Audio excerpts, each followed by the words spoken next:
अपन बात कर लेते हैं सेकंड जो मोस्ट कॉमन ज्योमेट्री है वो क्या होती है, टेट्राहेड्रल। तो अब अपन पहले टेट्राहेड्रल के बारे में पढ़ते हैं। टेट्राहेड्रल के बारे में बात करने से पहले हम टेट्राहेड्रल ज्योमेट्री कैसी होती है उसकी बात कर लेते हैं। ये देखो टेट्राहेड्रल ज्योमेट्री में ये सेंट्रल में मेटल है और ये 4 लिगेंड है जो कि टेट्राहेड्रल के कॉर्नर पर होते हैं। यदि इस टेट्राहेड्रल को मैं क्यूब में बनाना चाहूँ तो कैसे बनेगा? बॉडी के क्यूब में मेटल है और जो क्यूब है उसके अल्टरनेटिव कॉर्नर्स पे आप लिगेंड लगा दो। देखो 1 ये इसका अल्टरनेट ये और इसका अल्टरनेट ये। जब अल्टरनेटिव कॉर्नर पे अपन लिगेंड लगा देते हैं, सेंटर में मेटल रखते हैं, तो जो ज्योमेट्री हमें मिलती है वो होती है टेट्राहेड्रल ज्योमेट्री। यहाँ इस फिगर में देख के पता लग रहा है कि टेट्राहेड्रल ज्योमेट्री में जो लिगेंड है वो एक्सिस पर नहीं है बल्कि एक्सिस के लगभग बीच में है। ये देखो मैंने एक्सिस इधर बना रखी है, ये जेड है, ये एक्स है और पीछे की ये आगे की साइड में जो वाई एक्सिस है। तो लिगेंड कभी भी एक्सिस पर नहीं है, सबको दिख रहा है ना। लेकिन ये एक्सिस के पूर्णतया भी बीच में नहीं है, ये लगभग एक्सिस 2 एक्सिस के बीच में है। ठीक है, ये बात आपको टेट्राहेड्रल ज्योमेट्री में ध्यान रखनी है। ओके, और इसको मैंने वापस से इस फिगर के थ्रू भी समझाने की कोशिश की है। देखो सारी जो एक्सिस है वो खाली दिख रही है, कहीं पर भी लिगेंड नहीं है। सबको आगे ना बात क्लियर में। अब अपन बात करते हैं कि जब लिगेंड मेटल की तरफ और टेट्राहेड्रल ज्योमेट्री के रूप में अप्रोच करते हैं तो क्या होता है, जो डी ऑर्बिटल्स है वो कैसे इफेक्ट होते हैं। सबसे पहले अपन डी जेड स्क्वायर की बात करते हैं। डी जेड स्क्वायर में अपन बहुत फ्रेंडली हो चुके हैं कि जो लोब है वो जेड एक्सिस में एंड रिंग है वो एक्स एंड वाई एक्सिस पर है। ठीक है, और जो लिगेंड है वो एक्सिस पर तो बिल्कुल नहीं थे, 2 एक्सिस के लगभग बीच में थे। मतलब रिपल्सन क्या ज्यादा लगेगा? क्या नहीं लगेगा ना, क्योंकि आने वाले लिगेंड के रास्ते में डी ऑर्बिटल की लोब नहीं आ रही है, उस वजह से रिपल्सन होगा कम, और रिपल्सन कम होगा तो डी जेड स्क्वायर ऑर्बिटल की एनर्जी क्या होगी? कम। ठीक है, इसी टाइप से यदि D X square minus Y square की बात करूं तो वही पूरा केस है जिसमें जो लोब है वो एक्स एंड वाई डायरेक्शन में है, जबकि लिगेंड है वो लगभग एक्सिस के बीच से मूव करते हैं और बीच से मूव करने के कारण लिगेंड के रास्ते में D X square minus Y square orbital की लोब नहीं आती है और उस वजह से रिपल्सन लगता है कम, और जब रिपल्सन कम लगेगा तो एनर्जी डेफिनेटली कम होगी। सबको क्लियर?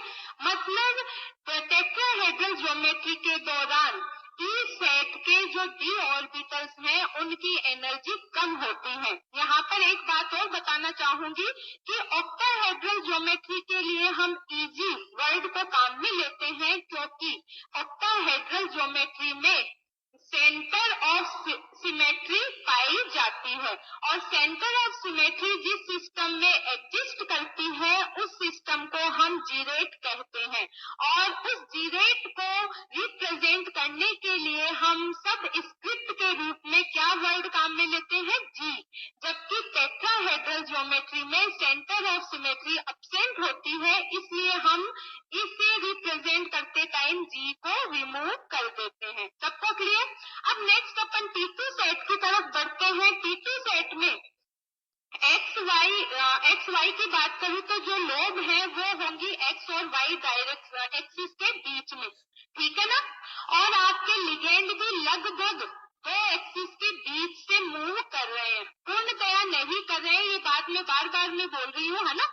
लगभग मूव करते हैं, हो सकता है थोड़ा सा एकदम बीच ना होकर, जैसे 90 है तो 90 में 45 डिग्री पर ना आकर 30 हो सकता है, समझ में 70 हो सकता है ऐसे, लेकिन फिर भी ई सेट की अपेक्षा तो ज्यादा पास में आएंगे ना, क्योंकि लोब क्या है? एक्सिस के बीच में, और वो भी लिगेंड भी लगभग एक्सिस के बीच से मूव कर रहे हैं, तो लिगेंड के रास्ते में लोब आएंगी ऑर्बिटल्स की, और यदि डी एक्स वाई की लोब लिगेंड के रास्ते रास्ते में आएगी तो दोनों के बीच में ऑब्वियसली रिपल्सन भी ज्यादा लगेगा।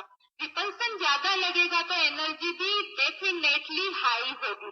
सबको क्लियर? और यही केस काम करेगा डी वाई जेड पे और डी जेड एक्स पे। मतलब अपन पूरी इस बात से ये कंक्लूजन निकाल सकते हैं कि टेट्राहेड्रल कॉम्प्लेक्सेस की फॉर्मेशन के दौरान T2 सेट के जो डी ऑर्बिटल्स हैं उनकी एनर्जी हाई हो जाती है, जबकि ई सेट के ऑर्बिटल्स की एनर्जी एवरेज एनर्जी से लो हो जाती है। सबको क्लियर? इसको सेम अपन फिगर में देखना चाहें, ये फ्री मेटल आयन है। जब उस कंडीशन में पांचों डी ऑर्बिटल डी जनरेट है, जैसे ही मेटल के आसपास लिगेंड आना स्टार्ट होंगे, मेटल की एनर्जी इंक्रीज हो जाएगी, क्योंकि मेटल के ऑर्बिटल्स और लिगेंड के डोनर एटम के ऑर्बिटल्स के बीच में रिपल्सन फोर्स फंक्शन करेगा। ठीक है? और उसके बाद में अभी अपन पढ़ के आए हैं कि जब टेट्राहेड्रल कॉम्प्लेक्स की फॉर्मेशन होगी उस दौरान ई सेट के जो ऑर्बिटल्स हैं उनकी एनर्जी एवरेज एनर्जी से डिक्रीज हो जाएगी, जबकि T2 सेट के डी ऑर्बिटल्स की एनर्जी एवरेज एनर्जी से बढ़ जाएगी। सबको क्लियर? और T2 और ई सेट के बीच का जो एनर्जी डिफरेंस है वो कहलाता है crystal field splitting energy for tetrahedral complexes. इसमें डेल्टा के सब स्क्रिप्ट क्या काम में लिया है? T। सबको क्लियर? अब अपन टेट्राहेड्रल एंड ऑक्टाहेड्रल ज्योमेट्री का कंपैरिजन देख लेते हैं एक बार, क्योंकि ये दोनों मोस्ट इंपॉर्टेंट ज्योमेट्री है जो कि कॉम्प्लेक्सेस में पाई जाती है। यहाँ से अपन को दिख रहा है कि ये फ्री आयन था। ऑक्टाहेड्रल में ईजी सेट की एनर्जी इंक्रीज होती है और T2G सेट की एनर्जी डिक्रीज होती है, और इसके जस्ट अपोजिट होता है टेट्राहेड्रल कॉम्प्लेक्स में। सबको क्लियर? टेट्राहेड्रल कॉम्प्लेक्स में आपको दिख रहा है T2 सेट की एनर्जी इंक्रीज हो गई है, जबकि ई सेट की एनर्जी डिक्रीज हो गई है। ये सबको क्लियर? इसी फिगर से आपको एक बात और पता लग रही है कि जो ऑक्टाहेड्रल कॉम्प्लेक्स है उनके लिए क्रिस्टल फील्ड स्प्लिटिंग एनर्जी की वैल्यू टेट्राहेड्रल कॉम्प्लेक्स के लिए क्रिस्टल फील्ड स्प्लिटिंग एनर्जी की वैल्यू से ज्यादा होती है।